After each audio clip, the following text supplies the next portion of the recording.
This is Valley News Live at 6. City leaders are apologizing tonight after more than 55,000 people received a call and text just before midnight last night from Cass Clay Alerts. The notification ended up being just a test that city leaders say was never supposed to go out to the public. Valley News Team's crime and safety reporter Bailey Hurley spoke to officials today and those in the community who say while it was annoying, an alert is better than no alert. A middle-of-the-night phone call isn't uncommon for Polly Thorsness, who says her coworkers and employees are able to get through to her 24/7. If it rings, I'm going to pick it up. But last night's call was a little different. Then the recording started. I'm like, oh, it's a test.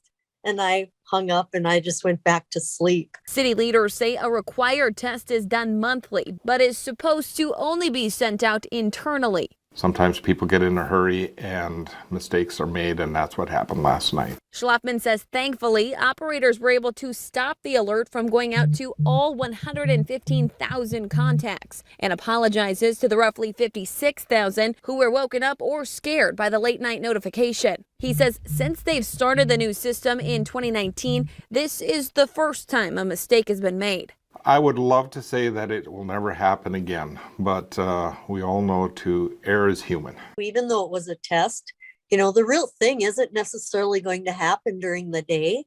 So if you practice a test in the middle of the night and all the feedback you get, you're going to know people are paying attention. In Fargo, Bailey Hurley, Valley News Live. Schlafman says since the alert, around 500 people have unsubscribed from the system, adding officials are already looking at their procedures and protocols to try and make sure this doesn't happen again.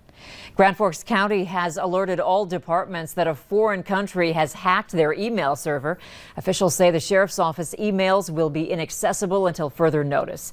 If you need to contact the sheriff's office, you can reach them at the number on your screen, 701-780-8280. West Acres Mall is setting the record straight after a woman says she was followed around the mall. A recent media report has been met with widespread community concern. So West Acres Mall says they conducted an internal investigation from that day in question.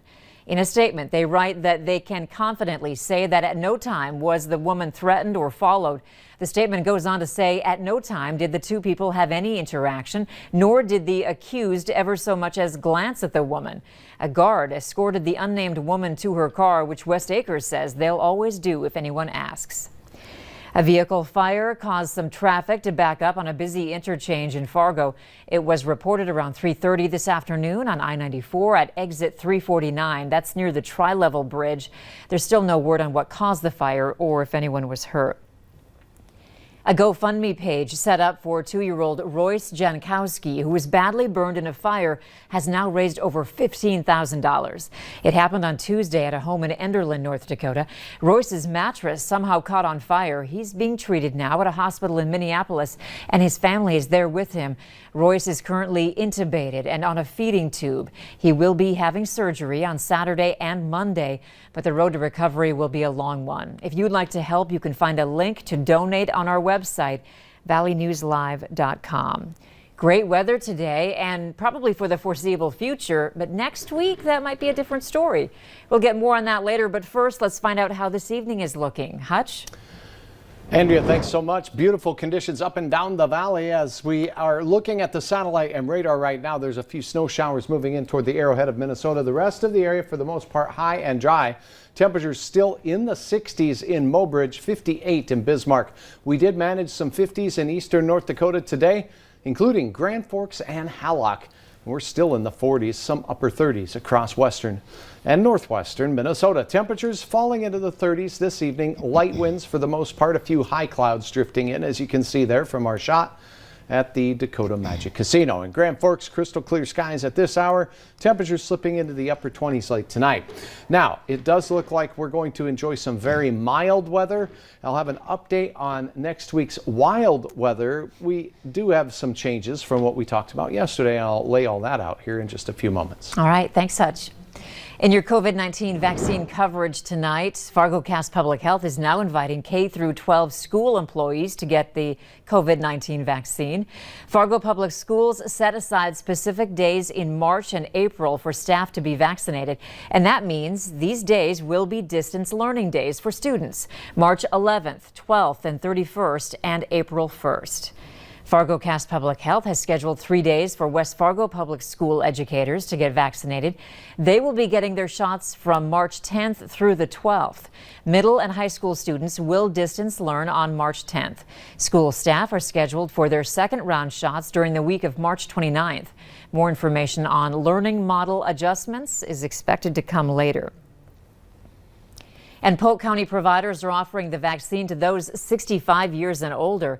People in this category should contact their healthcare provider or pharmacy or Polk County Public Health to get a shot. Some people who received the Moderna coronavirus vaccine are experiencing delayed skin reactions after getting their shot. That's according to a letter published in the New England Journal of Medicine, which details the cases of 12 reactions. The doctors say these patients developed large, red, sometimes raised, itchy, painful skin reactions a week or so after getting the first shot. The reactions cleared up in less than a week, and most were treated with ice and over-the-counter drugs like Benadryl. You can stay up to date with the latest COVID vaccine-related information by browsing our VNL vaccine tracker.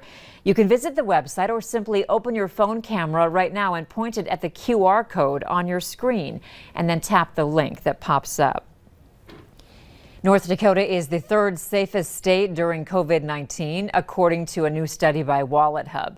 Minnesota ranked 6th on the list. The data gathered by WalletHub is based on the comparison of 5 key metrics: rates of COVID-19 transmission, positive testing, hospitalizations, deaths, and the share of the eligible population getting vaccinated. Alaska was ranked number 1, followed by Hawaii, North Dakota, New Mexico, and South Dakota, rounding out the top 5. Later on Valley News Live at 6, more students are finally heading back to the classroom. How you can help them cope with the stress that might come with the transition. It was a beautiful start to our day with sunshine and golden skies. Temperatures rose from the 30s into the 50s for some of you as we enjoyed a nice warm-up. Coming up, I'll have details on even warmer weather as we glide into the weekend, and we'll update you on a midweek storm next.